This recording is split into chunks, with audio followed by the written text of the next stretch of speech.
High Level is a full CRM and marketing platform, and I've used some of the best in the SaaS industry.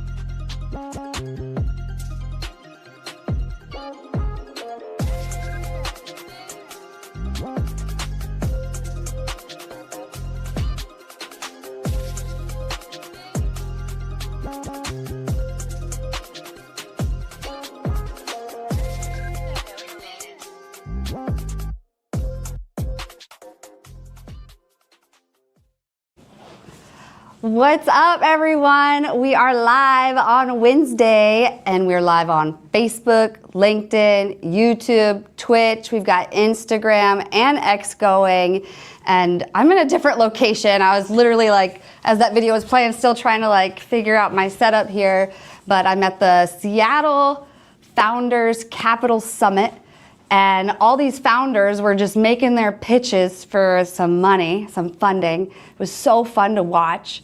And Reveting has been live streaming the event. So, you know, we've got this awesome camera we're walking around with, get to capture all the speakers. And I literally just spoke and then rushed in here. So I got to speak about what to do after you get the funding. And it was all about visibility, LinkedIn, going live. And it was awesome. So I'm fired up, excited to be here. We have some awesome guests. One of them who I've been lucky enough to work with before. And you know, she's also got an awesome SaaS that we get to tell you about. And Javier, we're gonna bring them both in. We've got Javier and Taja. Let's bring them on screen, Layla. Hey, Taja. Hello, hello. Hey there. Hello, Javier. Thank you both so much for joining us. Thanks for having us. Yeah, no, thank you for having us. This is exciting. Well, thank you. Yeah, I'm excited to have you here. And in good old-fashioned WinsDay style, we want to learn the full life story of you. So could you tell us about you? And we could all go look at your LinkedIn, which everyone watching, if you're here, let us know you're here. Put something in the chat, because otherwise we don't know you're here. Let us know what industry you're in. Let us know where you're tuning in from. And then go search and follow Taja. And then go search and follow Javier. And get to know their resume. And as you do that, Taja, could you fill in the gaps between the resume of the full life story from birth, what brought you to now, in 2 minutes? Wow, in 2 minutes. Okay. Well, born and raised in Indiana, you'll find that on my LinkedIn, but I am the eldest child of two. And so most female founders, I'm finding out, oftentimes are the eldest sister or daughter in the group, and so that definitely is I. But I'm very competitive, highly competitively driven, played in some sports, didn't get to play obviously at a professional level, but that really was what motivated me in my career and my advancement in my career, both in the corporate setting, in media over time, definitely in my sales roles that I've played in media, and working with various founders and business owners in being able to convert their marketing into sales, which has become a passion of mine, obviously. But then also leading through as I've been a consultant and working alongside of those founders as well. So helping them to have that competitive advantage so that they can be seen and heard in the marketplaces that they represent. And then most recently, in my development now of a SaaS platform that expresses that as well with OpsIQ. So I think the competitive drive is what sets me apart, makes me a little different. I thought I was going to be the next Jane Pauley or Oprah Winfrey in media, but I will find my home now as hopefully being the Oprah Winfrey of the tech world. So that's a little bit about me. Heck yeah, I love that. And so, yeah, it really is. And I'd never heard that like the oldest sister tends to be a founder, because funny thing, I'm the youngest of 5 and I'm a founder, so I must be the anomaly. No, it works. Love that. Absolutely. Thank you for sharing, Taja. Hey, Alyssa, or wait, no, is it Alicia? Or wait, no. Lisa. This Yes. is your person. Yeah, she's connected with you, I'm so Elisa. glad to have her. She'll check me here and make sure that I'm speaking correctly. So she's definitely a guru in her own right. Yes, Elisa, thank you for being here. Anyone else tuning in, let us know you're here. Be part of the conversation. Javier, we want to learn more about you. Could you tell us your full life story? Yeah, so I was actually born in New Hampshire, in Dover, New Hampshire, and then moved to Tennessee when I was about 8 or 9, and graduated from there, and then ended up moving to Colorado to get away from my parents, because whenever you're 18, you want to rebel and get away from them. And so I moved to Colorado and ended up going to University of Colorado at Boulder. And basically I've always had kind of this passion with, starting my own kind of company, my own business. Before all that kind of happened, kind of jumped a little forward too much. I was very into martial arts. So I kind of, got everything started in the martial arts and fitness industry. And so what happened is I started competing in tournaments and all that stuff. I was competing professionally all over the country. I ended up winning a world title back in 2000 or 2000. Wow. So I was very well-rounded in that kind of area. And my passion was to open a martial arts studio. So I ended up doing that in 2008 and essentially was able to run that successfully for just over 10 years, and ended up having a successful exit, which is very difficult to do when you're doing a business that's kind of wrapped around yourself. So exited in 2018. I was fortunate to do it right before COVID, and then started getting into corporate, started getting into more of the in-house, and was taking a lot of my stuff into different industries where I was reinventing myself, if you will, because martial arts and the small business was kind of my world, and was just finding great success. Found my path through basically through sales into becoming eventually a full-time CMO, and then from there going into fractional CMO as well too. So my journey to where I was, like I would say what my drive is that I'm also just as competitive, and have always kind of found a way to just build and can continue to kind of grow from there. So that's kind of what the highlight reel for me for the over the past several years. Ah, yeah, I can relate to that story. I went from full-time CMO to fractional CMO too. Interesting story. Yes, thank you both for sharing. Yeah. So anyway, well, let's get into our first topic. Now we know your backgrounds. We're going to be knowing where you're coming from when we get into it. But also everyone's hopefully checked out your LinkedIn, they're following you by now, and they know your expertise. And Taja, you have a lot of expertise. I mean, you're a sales expert, you're operations expert, you're tech expert. But let's talk turning marketing into sales conversions. Could you kick us off there? This is one of my ultimate favorite topics. Just even yesterday, I was on a cohort and just, again, revisiting what it really takes to pull in the marketing and really pull it through to conversion in sales. I'm grateful that Lisa led that. So she definitely can speak to it as well. But what is really important here to understand is a couple of things, right? You got to know where your market is, who that is, right? And what is your ideal customer profile. Really being able to be very specific in who that consumer is. You need to know exactly what their pain points are and how to really be able to express to that in a statement, a very defined statement, right, that really catches their eye and gets their attention, and engages them in the way to getting to that next step. So whatever that call to action really is, right? So it could be a form fill Yeah, it could be a request for a meeting. It could come in the way, with us at OpsIQ, it's about an assessment, taking an assessment. So when you are able to really pull it through and getting to that call to action, or really being able to see where they have been engaging with you in their journey, they might still be in the form of researching you and getting to know you a little bit better before they take that call to action.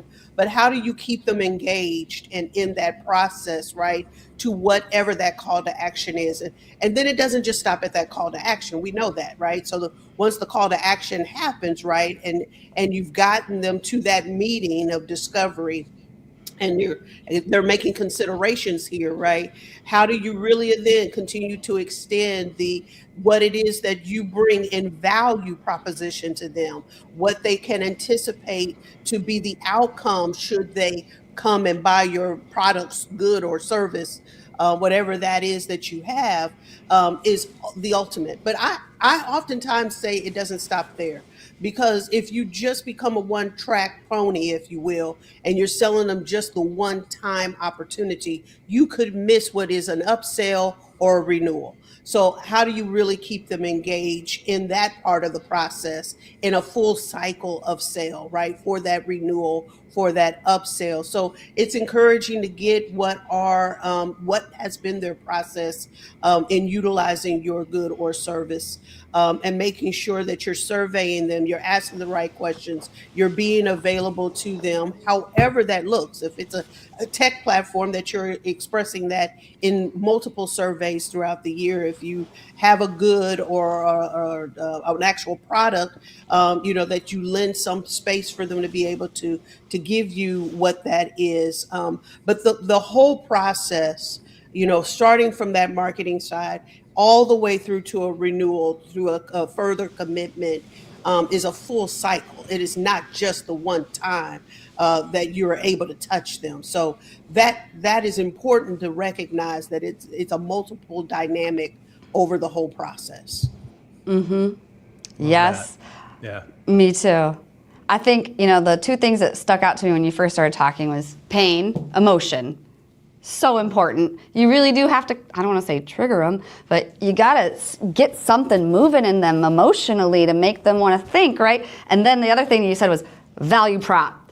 So simple, but I feel like so many people just forget that. Like, what is your value prop? They have this pain. What's the value they're going to get from it? I love that, Taja. What's your take on all this, Javier?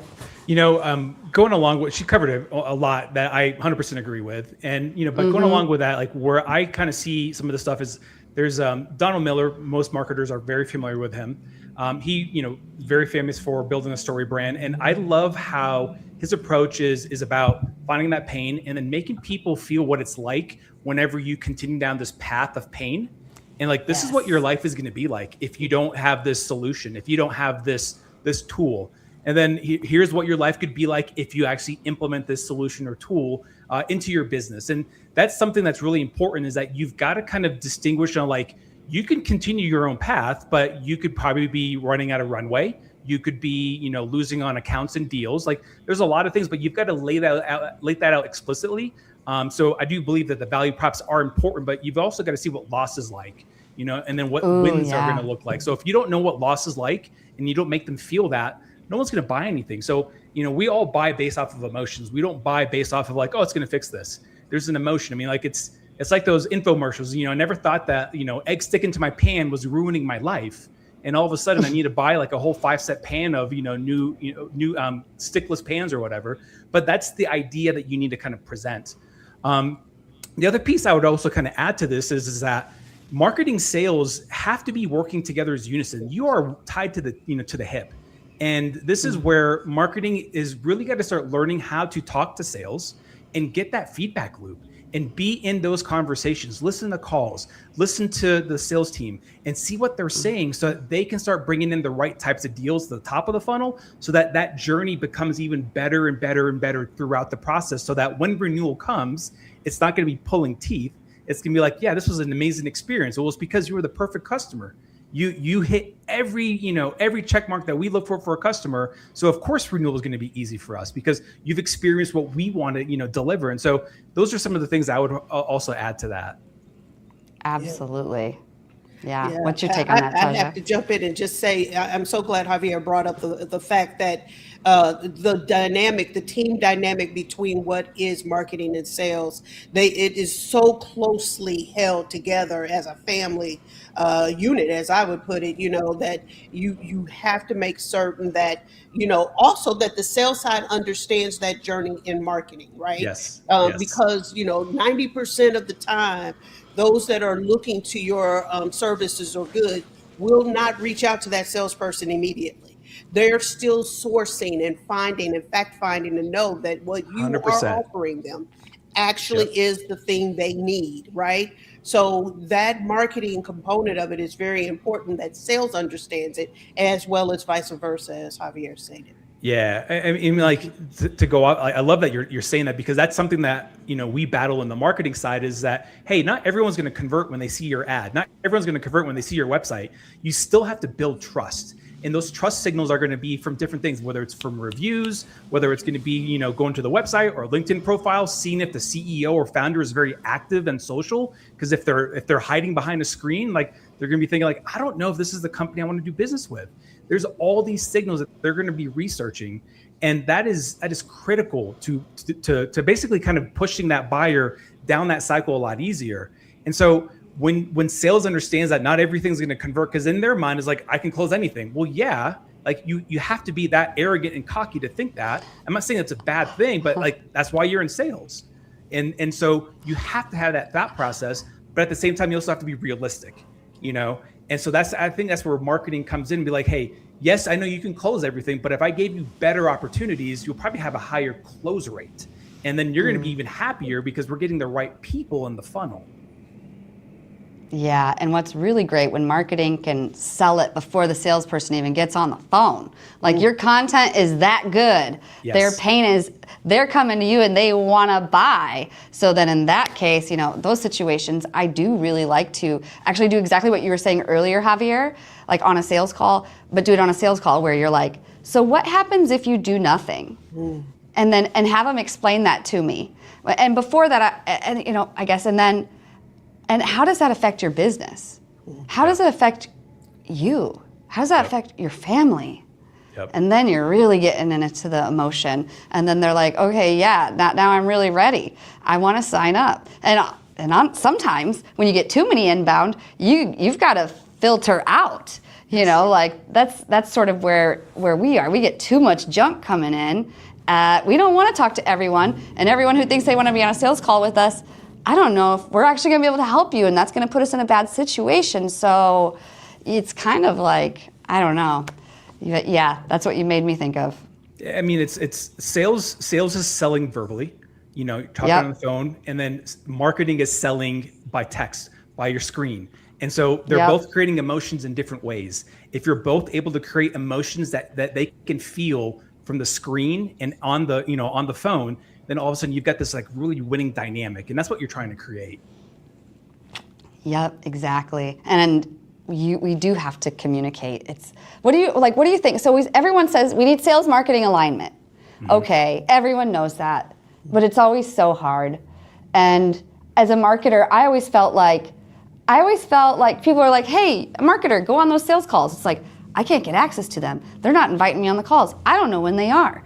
So like, I would want to say, hey, sales team, invite your marketers to the sales meeting. Invite your marketers to the Zoom call to listen in. And then marketers, just be a fly on the wall. You don't need to participate, just listen in. But when you're there in real life, it's different than listening to the recording, I think, because you get the real, I don't know, you're really in there with them. You feel it a little differently than just looking through patterns in transcripts and, watching whatever gong calls. But yeah, what to you guys is marketing alignment? It's communication. It's really understanding each other's needs. But what else is it really? I think when you put the focus and keep it on who that ideal customer profile is and their journey and how they interact and engage, it takes the barrier down, I believe, on both sides, right? Because you're really focused in on who it is we need to talk to, how do we qualify them, right? So that when that funnel does get full, right, there's still a vetting process that probably is maintained by the marketing side in some regards, right? Before it's passed off. But, that you really are working together to clearly define that and understand their psyche and how they engage. I think that is the biggest opportunity that gets lost, because everybody is wanting to function in their task, if you will, versus really being able to stay focused on who it is and why you are trying to attract them and how you go about talking to them. Yeah, I love that. Yeah. I would, like, what made me successful with our sales and marketing alignment in one of my last in-house roles was we spoke the same language. So we no longer went by feelings. We were like, okay, if we're going to go by feelings, like, that's hard to quantify. I can't go take that to the CEO and quantify, like, Tom's not feeling good today. He thinks the leads are bad. Like, this is a very hard thing to kind of like pitch to the CEO. But whenever you start having like, hey, this is how we're going to communicate with her. These are going to be metrics that we're going to be tracking. You're in charge of how you move them through the pipeline. You determine what's qualified at these different stages. And then you tell me from the metrics on the conversion stages on what's working, not working. And so that helped us a lot as far as having like alignment. It was no longer people pointing fingers. It was like, all right, this is our conversation. We do this every couple of weeks, or we do this every month, or whatever it is. We review stats and numbers, and we just kind of go over like, what was different? Like, we didn't change ads, we didn't change this, we didn't change that. Was it just like the leads were a little different? And so that's where we can start kind of adding a little color to it, but we all spoke the same language, so that at the end of the day, it was no longer pointing fingers. It was like, nothing's changed. So therefore, we just got to make sure we're on our A game, Definitely.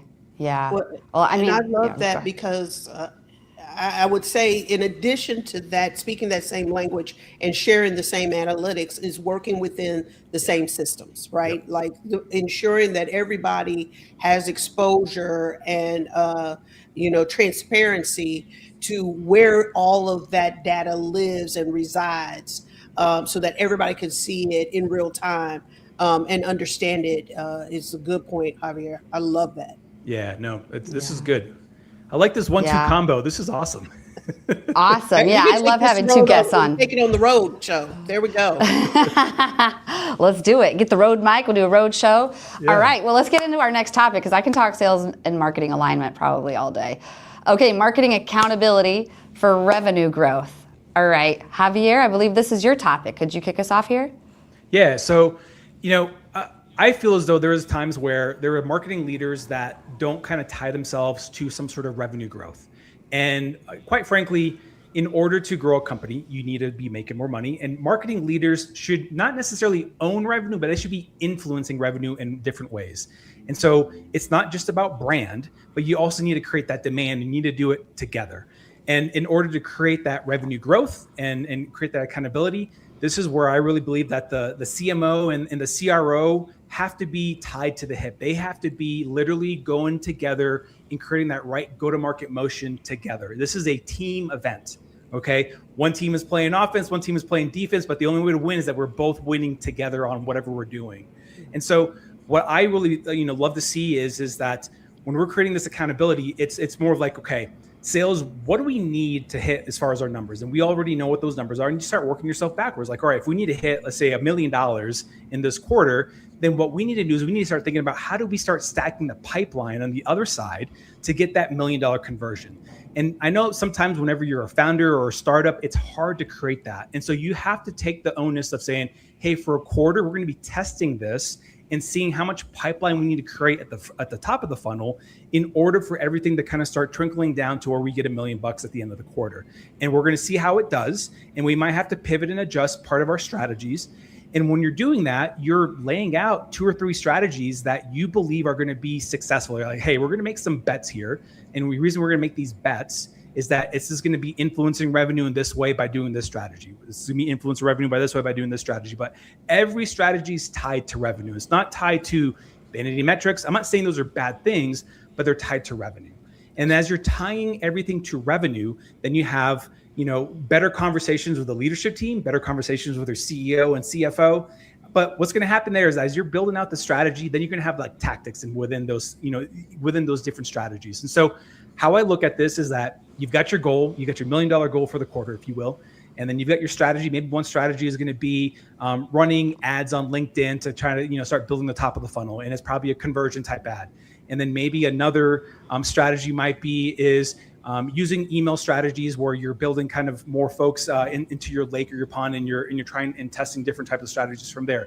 And then you've got different tactics within those pieces, and you start measuring those to kind of get you guys aligned in that direction. But at the end of the day, it goes back to what we were just talking about earlier. It's that sales and marketing alignment where you literally sit down with the CRO and you're talking about revenue and what the goals are and how do we get there, so that you can just work yourself backwards and then just know, like, all right, we need to have X amount in the pipeline, and we need to know that from leads to MQL, the conversion needs to be this, and from MQL to SQL, the conversion needs to be this, and from SQL to this needs to be that. You might miss the first quarter, but you'll find a trend. And then maybe second quarter, you're like, all right, we're gonna get this dialed in. And then you're going to start seeing that trend line. And then all of a sudden you'll start seeing some successes. This is exactly what we did whenever we were building out our pipeline, is that we knew how to get to our revenue numbers because we knew that X amount of leads was going to generate X amount of revenue. Yeah. I love what you reminded everyone too of: goal, strategy, tactics. Many times I feel like, especially in marketing, people want to start with the tactic.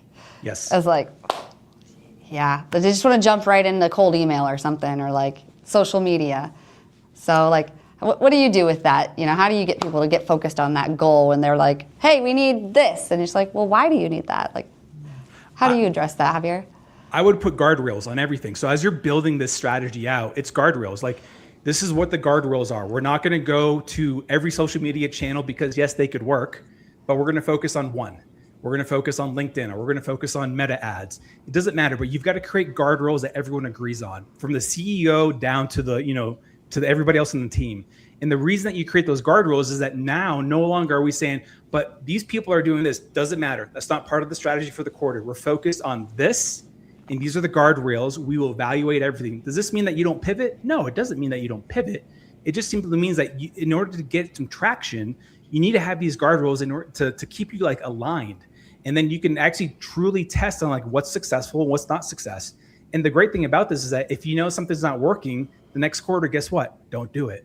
And so you'll see some of these signals show up very early. And this is exactly how I like to align marketing and sales to hit that revenue goal, is that we all know what the revenue number is. We all know what the guardrails are. We're not going to deviate from this. So if the CEO is like, well, we should be on TikTok. Nope. We already all agreed on this on Q1. We all agreed on this. So therefore, we're not, deviating from this, because that's going to be creating what I like to call my enemies, random acts of marketing. And that is exactly what we're trying to avoid. Mm-hmm. Yep. Yeah. 100%. I love this part of the conversation when it comes to accountability. And I think the other side of the coin is really, what is the cost for the client acquisition? Like really being able to understand, there's one side of it of generating the revenue. There's the other side of it of the expense associated with the marketing, and making certain that, that you guys really have a strong balance in what that cost to acquiring that client really is in any of the various platforms that you're going to use. What does that really look like? And is it worth it to the CEO, to that founder, for what will be the return on that investment? It's an investment, and you have to treat it as such. Yes, love it. Yeah, you do. And it starts to add up. And that's one of the big reasons too, like the goal, the strategy. And I don't know about you, Javier, but like, what do you do about this? So when you said quarter, like when I'm starting a new tactic, and part of the strategy, I like to include the timeline we're going to give it. We're going to give it 6 months. We're going to give it a year. Like, really, can we prove this in 6? Marketing takes time. I mean, I've been posting every day on LinkedIn for like 4 years now. And just in the last year, I'm really starting to feel the inbound and the DMs and stuff like that. It really takes time, and different things take time. So how do you go about picking out like that timeline, or just picking a quarter? Because it's really hard to try anything new in 3 months, in my opinion, in marketing. Yeah. So this sounds a little crazy, but I don't tend to build out strategies beyond 90 days. And especially now with how things are going with AI. Like I was talking to a founder that he's like, we have a 5-year plan already built out. I was like, are you kidding? So wow. I would never do that in my life. Does this mean that I'm not prepared? No, it just means that I'm willing to actually make pivots when things aren't working well. And so how I like to look at it is like, hey, we have an overall annual goal. The end of the goal year is going to be this. We get that. We believe that these are some of the strategies that can get us to that, and we're going to follow that. And then we're going to implement some of these in Q1. And if we have a little traction, we're going to push into Q2. You've got to kind of test the boundaries. Like, for instance, as an example is if you're going to do podcasting as a strategy, you definitely don't do it for a quarter, because we all know that podcasting is a great long game play. And so you're going to invest into the future in that. But if you're going to do, say, demand gen, and you're going to be running ads on Meta, then that's something you can definitely test in a quarter, because literally you can just turn up the dollars or turn down the dollars to see what's working, not working. You can change ads like today instantaneously. You can change copy. You can change landing pages. Like, those are things that you can do instantaneously. So you've got to kind of build these in conjunction, if you will, side by side. So knowing that, like, hey, this is going to be a long play, and and what we see success is that when people, get on calls, they say, I heard about you on a podcast. Okay, that's a signal. Or if they came in through, an ad, that's an easy signal to track. And all you're going to say is like, we're only going to be looking at this as a signal, and then we're going to start seeing how it performs and it converts on the other side. And as long as you're tracking these things, it's fine. But as far as like timeline, I would say 3 to 6 months bare minimum, but you also have to be realistic, okay? If you're doing SEO, you're not going to get a ton of traction in 3 months, but you'll probably start seeing some stuff in 6 or 9 months, Yeah, 100%. I couldn't agree more. It is tough. I really respect your 90-day plan. I think that's tough though, but I get it. Especially, I think my opinion on all of this is different with ads, because with ads, depending on how much you're spending, I mean, I've worked for companies that were spending $15,000 a month on ads, $9,000 a month on ads. Mm-hmm. You can't afford to let that run for 6 months when it's not working, so like, yeah, to me, ads are, and you can tweak ads, right? You might play with the messaging, you might play with the color, you might play with the audience, there's different things you can tweak there. And you can have a whole bunch of them running at the same time to see which ones perform the best. Yep. But what do you say about that with timing and ads versus like organic marketing? It's going to go back to what Taja was saying about customer acquisition cost. And what does that look like? So if you've been running some other strategies and you know that your customer acquisition cost is, I'm going to use a random number, $1,000. Okay, and it's working, that becomes your baseline. So if you're going to run ads on Meta and your acquisition cost is above $1,000 and you've done, a couple of changes over the past 6 weeks and it's not moving the needle, then guess what? Meta is probably not the right kind of channel to be marketing in. And so again, like you got to go into this knowing that you've got a baseline and then you have to work, above or below that. I love to start off on an organic standpoint and kind of create more of like a CAC in that organic standpoint and say, okay, if our CAC is $1,000 for organic traffic, converting down the pipeline, including what it costs to pay our sales team, et cetera, then let's see what it looks like on Meta ads. Let's see what it looks like on LinkedIn ads. And if it's below $1,000, then all of a sudden we're playing the lottery here. It's like literally I could put $1 in this thing and I get $4 back, or I get $8 back, whatever that is. And it becomes like a scalable system. But it's a matter of just kind of looking at that. That's the KPI I focus on when I'm testing a new channel, because if it's above a certain number I know I get on average, I'll never go, to another channel. I'll diversify a little bit, but I won't put all my eggs in one basket.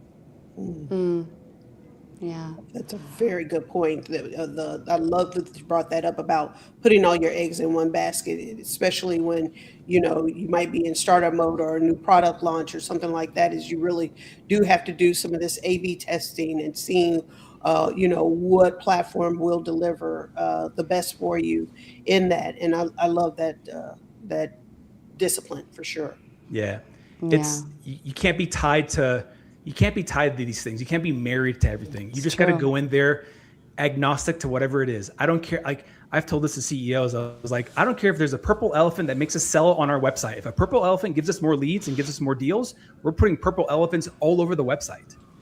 And some of them be like, well, I don't like them. I don't care. It pays the revenue. It pays everyone's bills. And so we got to be really realistic on some of this stuff. And now that's an extreme example, but my point is that we can't be married to a lot of these approaches. Yeah. It's so true. And that's another reason why you shouldn't start with the tactic. You should start up here at the goal. Like, what's your goal? Yep. Anyway, well, we've got 2 more really hot topics. I think one of them is about, is it about marketing metrics? I don't know. Oh yeah, key metrics for marketing performance. So we were just talking about CAC. Yeah, we're gonna get into this right after this brief message from Cherry Assistant. This is Mike, also known as Clean with Mike on Twitter. Mike hired a virtual assistant from Cherry Assistant about 2 years ago. Now, he has a $50K per month business, fully managed by a remote operator in South Africa. His VA from South Africa does the following: closing inbound leads on the phone, Yelp and Google and Facebook, manages his CRM and go high level, deals with rescheduling, cancellations, any issues, hires and manages the cleaners, and sends them daily reports and updates. Mike has a fully cash flowing business managed by a remote operator for only $8 an hour. You can also hire a US equivalent worker in the Philippines, South Africa, Latin America for a fraction of the cost with Cherry Assistant. Be like Mike and grow your business with offshore staff.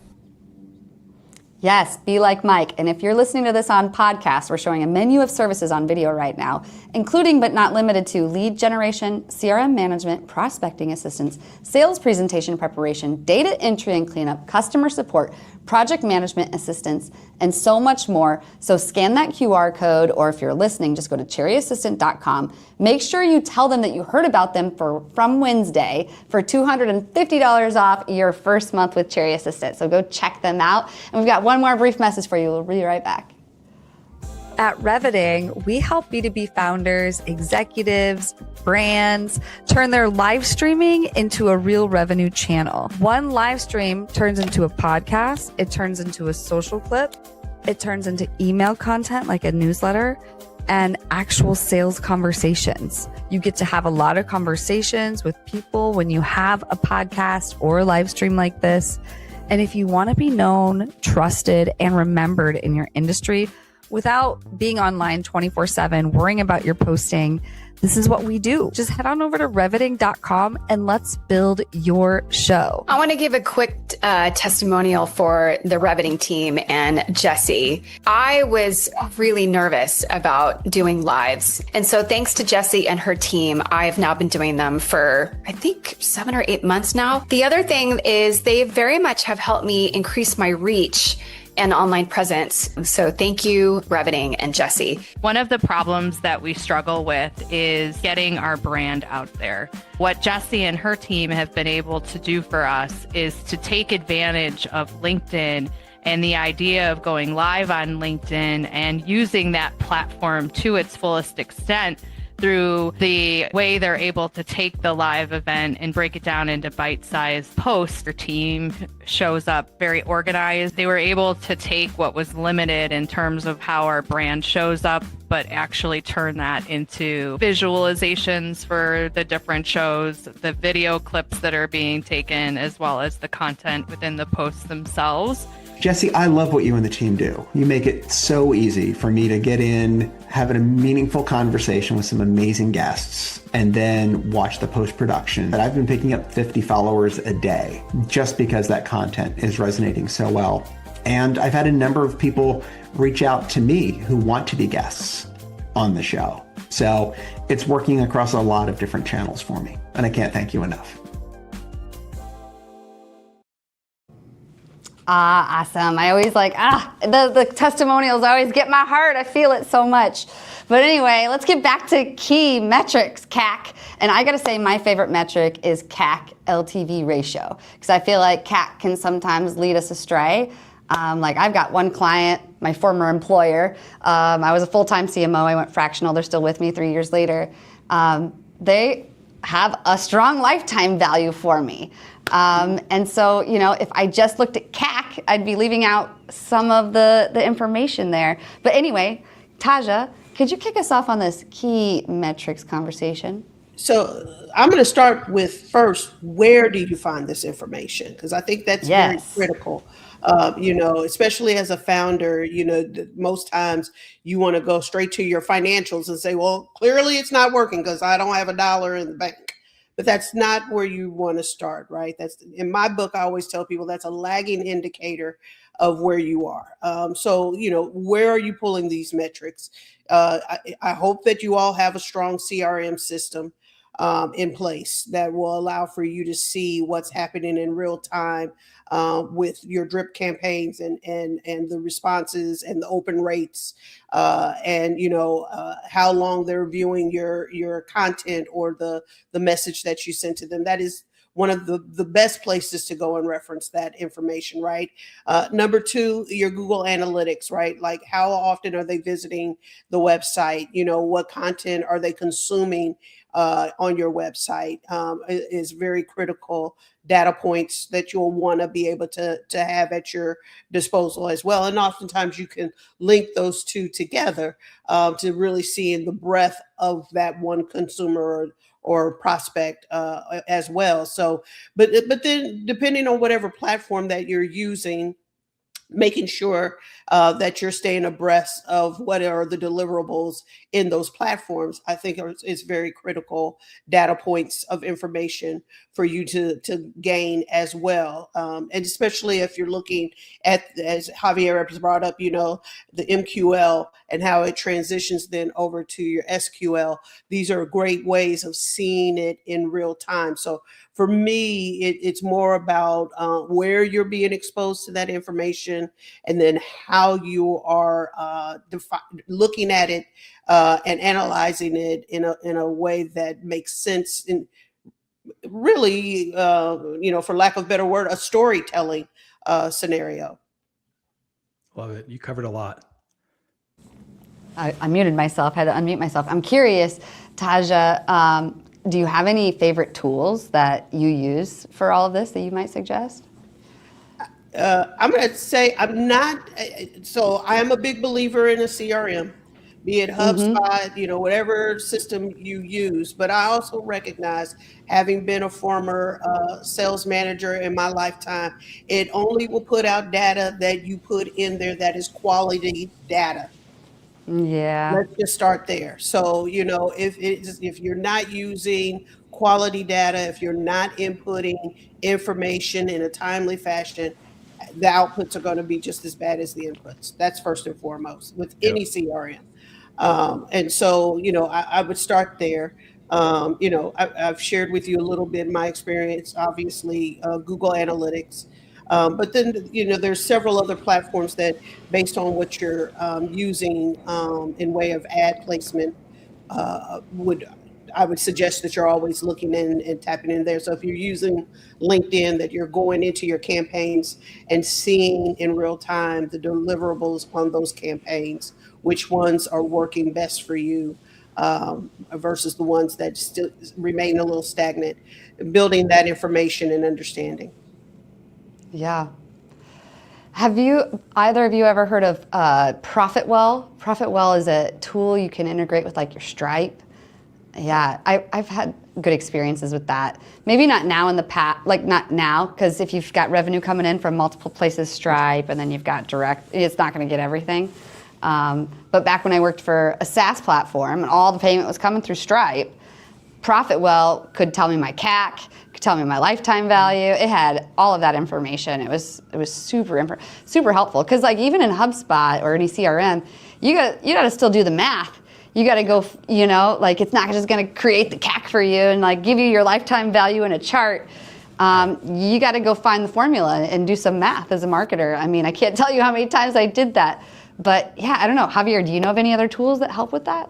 Honestly, I was just going to say like good old fashioned Google Sheets. I know It sounds silly, but it goes back to what you were saying is that you're going to get probably 80% of the data that you need in HubSpot or Salesforce or whatever CRM you're using, but it's not going to give you all the data points that you are probably wanting to track at different points, because some of them are going to be leading indicators, some of them are going to be lagging indicators, kind of like what Taja was leading into.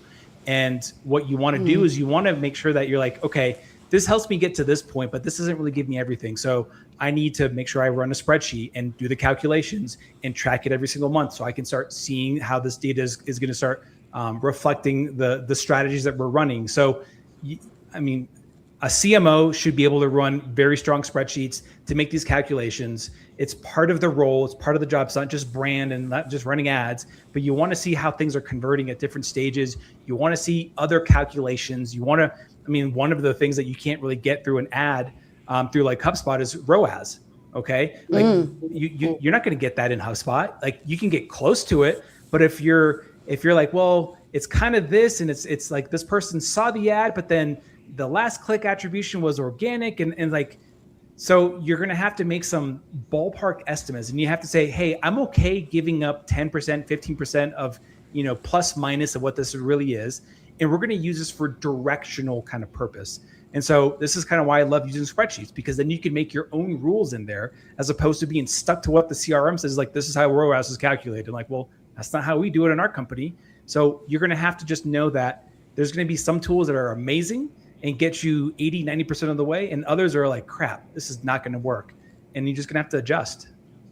Yeah, so true. Well, I'm glad I'm not the only CMO who was sitting there doing math by hand. The Google spreadsheet's brilliant. I don't know why I didn't think about that. Just drag the formula down. Yeah.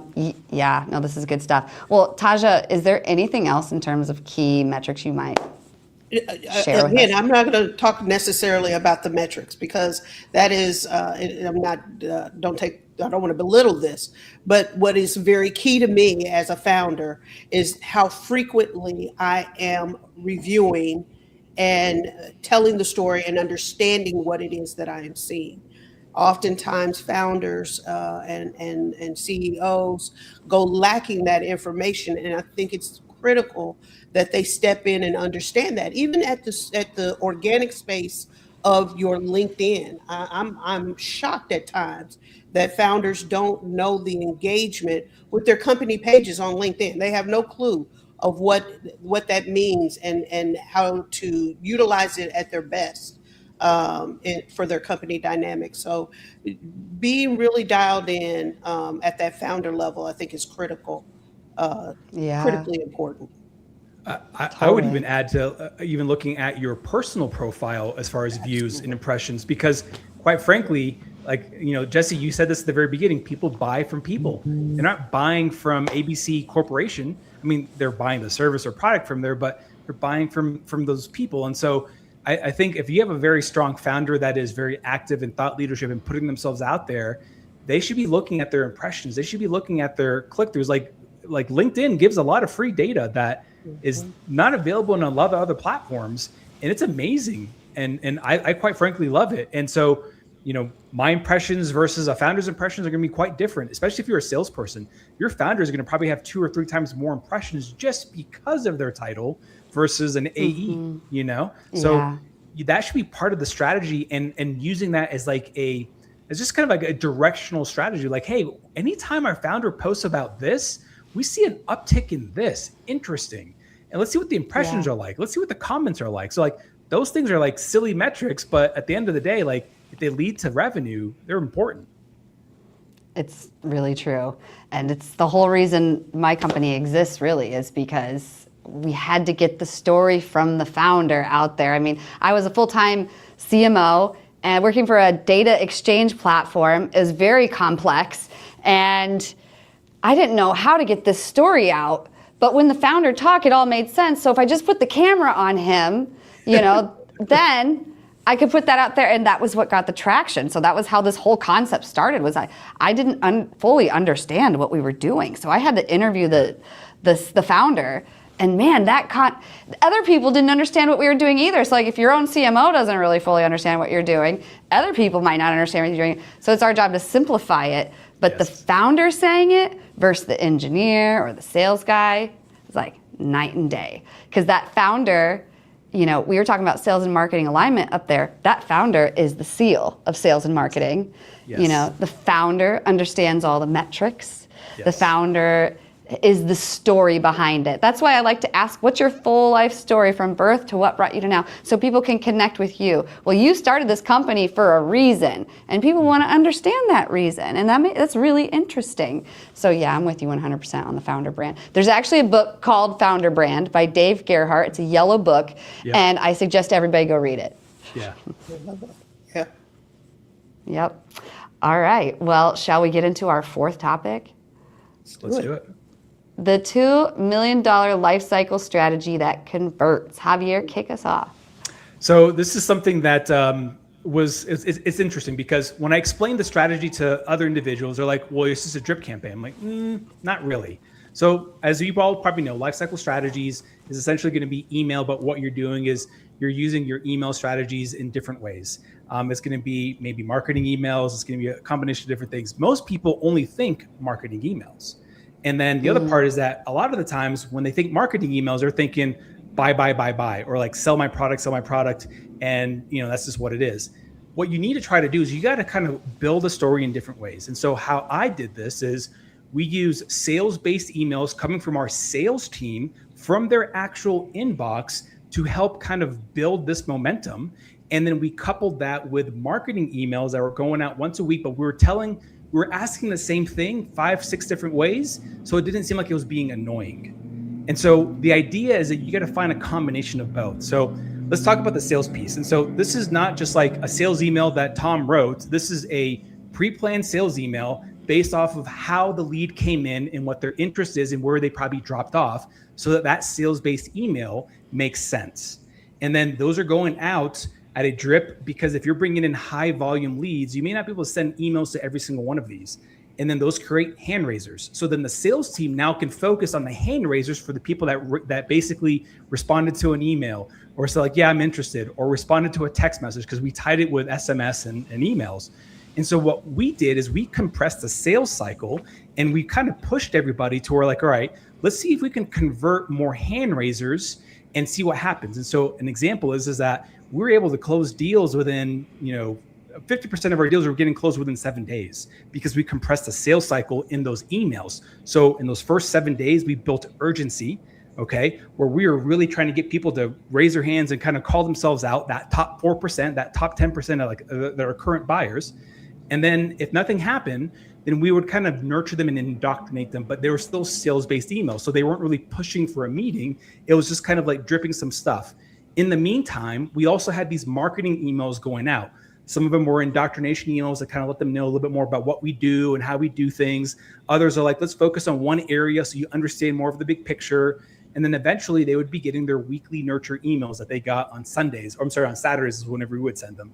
And these weekly nurture emails were saying like, hey, look, this is what we did last week. Hey, look, this is what one of our customers said about us. Hey, look, this is what's going on, next month. But we weren't selling, we were just sharing stuff.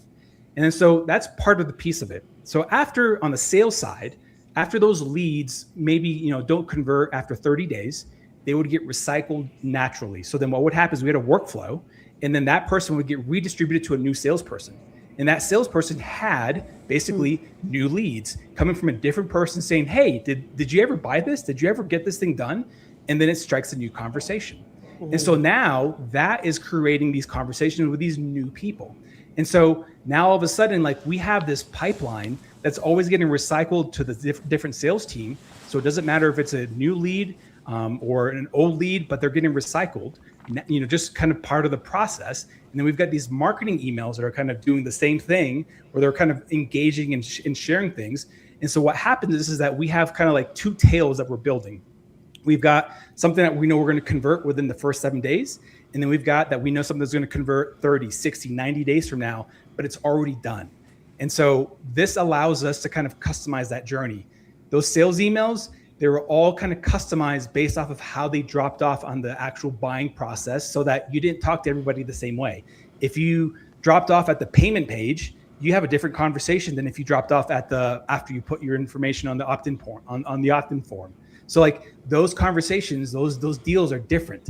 So you got to approach them a little differently. So that's kind of one way what we approached it as well too. So that kind of gives you an idea of how I looked at lifecycle marketing, is that it's not just a marketing email, it's both sales and marketing, and really leveraging kind of both platforms, if you will. Wow. Yeah, I love that. Yeah. What do you think about all that, Taja? No, I love that. I love the fact of using the dual team dynamic, to still keep that engagement, even when they've dropped off of what was that first 7 days. I love the compression. I mean, that if you can get that to happen in a quicker sales cycle, the stronger you are, and that makes a lot of sense. The one thing that I'm encouraged about, and perhaps Javier, you can speak a little bit more on this, is how to also bring value in the midst of those communications, right? That keeps them engaged and saying, okay, I really do like what they are talking about or offering, right? Like it's that one little tidbit you can give them, that little carrot that demonstrates that you will bring value to them and their pain point. Yeah. I mean, how the way I've always looked at this is that sales, if they come at it from a different angle, it's gonna have a different tone. And so you want to make sure you're talking about those things that are important from a sales conversation that adds value to the buyer. Marketing can come from another angle that can add a little bit more of that fluff, that make them feel good kind of thing. And that's another way of how I've kind of looked at it, is like, if we approach sales at the beginning more very hard, kind of like direct response, which I think is an amazing strategy to use, then that's going to give you some immediate action. Okay. And then after that, if you approach it more of like a nurture or an indoctrination, that feels a little bit softer. It feels like, okay, you're meeting me where I'm at. All right. And then, on the marketing side, it's more about telling the story in different ways. I mean, that's the hardest thing about marketing, is that you've got to say the same thing like 100 different ways. That is the hardest thing, is like, how do you say the same thing to buy one product or one service 100 different ways? And if you're able to figure that out, all of a sudden it doesn't seem like you're being annoying. It just means that you're being helpful. I remember we had a lead that converted. This is when when I was working in-house, we were selling vehicle graphics. So wraps on a car. So to give you an idea, like, this person came in, like, they're in our pipeline for a year, and they converted on an email that was a Halloween email. Okay. You're like, okay, Halloween. Okay. What did you do? We were kind of like joking about wrapping your car for Halloween, because every car should have a costume. So every person has a costume, obviously, for Halloween. So your car should have a costume. We have some examples of people that wrap their vehicles in a Halloween costume, quote unquote, if you will. We had a lead convert and buy a full wrap for like $5,500. No one ever talked to them, ever. They saw emails from us. They clicked on them, but they never did anything. But what happened is that person was getting touched in different ways, and we were being strategic about it. And so eventually there was that one email that triggered them. I don't know if it was because of the Halloween email, but it clearly made them actually click a button and make a purchase, because it's a $5,500 credit card transaction. Like, this person didn't talk to sales. Like, they literally just clicked on the link and bought right there. So it's just how you approach it a little differently and know that you're playing for the long game. Yeah. Yeah. I love that. It's important to know that the consumption, especially in today's modern world, we're over consuming information. Yes. It comes to us from all different angles, right? So you have to, I'm glad you said that, Javier, be able to come with it, the same topic of discussion in multiple different ways. I will use this analogy, having come from the media space. In radio, oftentimes you'll hear a song that's played probably every hour on the hour. And it's intentional that happens, because in most of the listeners' minds, they probably haven't heard that song as frequently as those who are in the moment or in the business, right? It probably takes them well past 3 to 4 weeks before they identify the song and say, oh, I really like that new song. Well, that's not new to those who have been in the business, because we've heard it now ad nauseum. But that's because you're so intimately close to it, right? Yeah. So we have to. You have to break through what is an ongoing information cycle. Yeah, I love it. Great story there. I love it. Yeah, this has been a great topic. We do need to wrap it up. Javier, any actionable advice you could give in a couple sentences to wrap this topic up? I would say the first one, and probably the easiest one, is build in public. I say this quite a bit, but if you're a founder, if you're a CEO, build in public. Tell your wins, like on a WinsDay, and also tell your losses. Okay. When you build in public, people want to join into that. It's like someone that found that one band that was, just kind of like playing in a garage band, and then you follow them until they broke through. It's the same kind of experience. You're that person that found them. That's what people want to experience when they found your product or service. Yes, and since you said that, I have to mention Adam Robinson, because he does this so well. He's the founder, CEO of our B2B, and he literally posted his P&L on LinkedIn. Like, he just puts it all out there.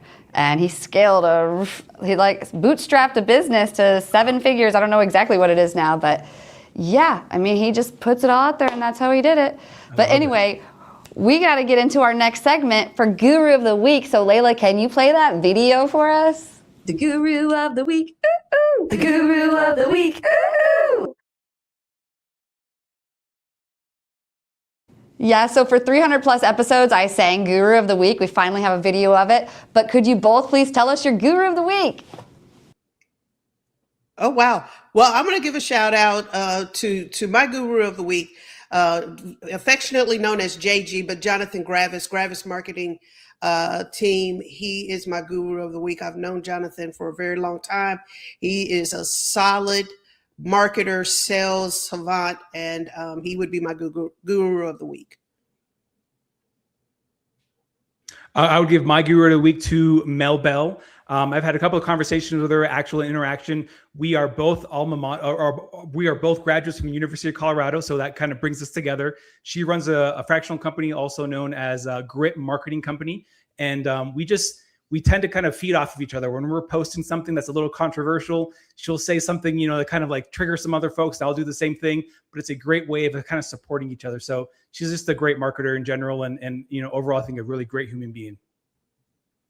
Amazing. Well, everybody should go follow those people.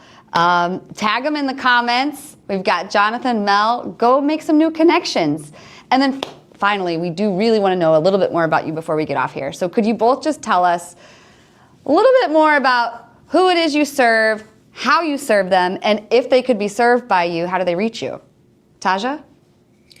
Yeah, so who it is that we serve at OpsIQ is that growth-minded founder that is saying, hey, what's gotten me here won't get me to the next level. I need to figure out structure.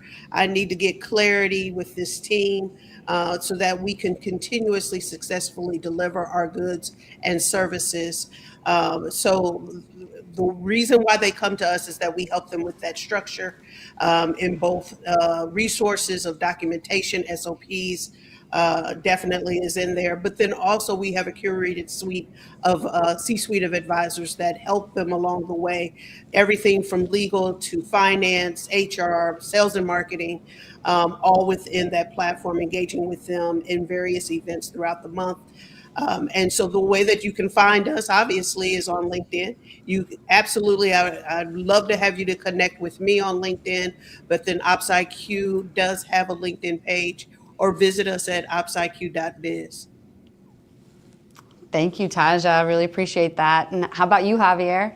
So I focus on working with B2B tech founders or tech-enabled services that are founders or very CEO kind of led, where they're probably about $1 million to $15 million, maybe slightly more, depending on where they're at, and they don't have a foundation. They don't have a floor that they can build off of, and they're trying to build that sales and marketing alignment. They don't really have that predictable pipeline, and they're needing a little help in those areas. And so I come in as a fractional CMO, and I start helping the team build out that foundation accordingly so that we can start creating more predictable pipeline. We have some engines that are running on a regular basis so that if they're ready to do a Series A funding, they have things to go to their, to their investors and say like, hey, this is what we're doing so far. And something that I tell all the founders, and they love this, is that my goal is to work myself out of a job.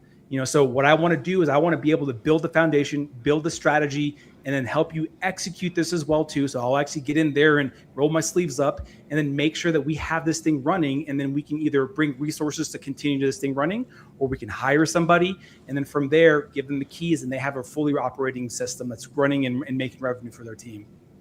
And they can easily find me on LinkedIn. I'm very active on there. You can look for me on there, Javier Lozano Jr. I'm probably the only Javier Lozano Jr., but if you find somebody else, I'd be interested to know who they are. You can also go to my website, bouldermediasolutions.com. Incredible. Well, thank you both so much for sharing. I really appreciate that, and really appreciate both of you coming on the show. We've got another really great episode planned for next week. Can we get their pictures up? Yeah, we've got Siva and we've got Gal. So this is going to be another one. So we've got 2 more CEOs coming on. So tune in next week. It's going to be April Fool's Day. I can't believe April's already around the corner. Like, where did January even go? Anyway, this has been a really great episode. I know it's late on the East Coast. You know, it's even late here on the Pacific Coast. So thanks for tuning in. Everyone who's watching, thanks for tuning in. Please leave us a comment. Let us know if you've been tuning in. Give us a goodbye. Give us a hand wave. I see some numbers. I see you're there. But we've got a lot of lurkers out there. So leave a comment. Let us know you're there. But Taja, Javier, this has been an excellent episode. Thank you again so much. Thank you for having us. Absolutely. We'll go ahead and close this out.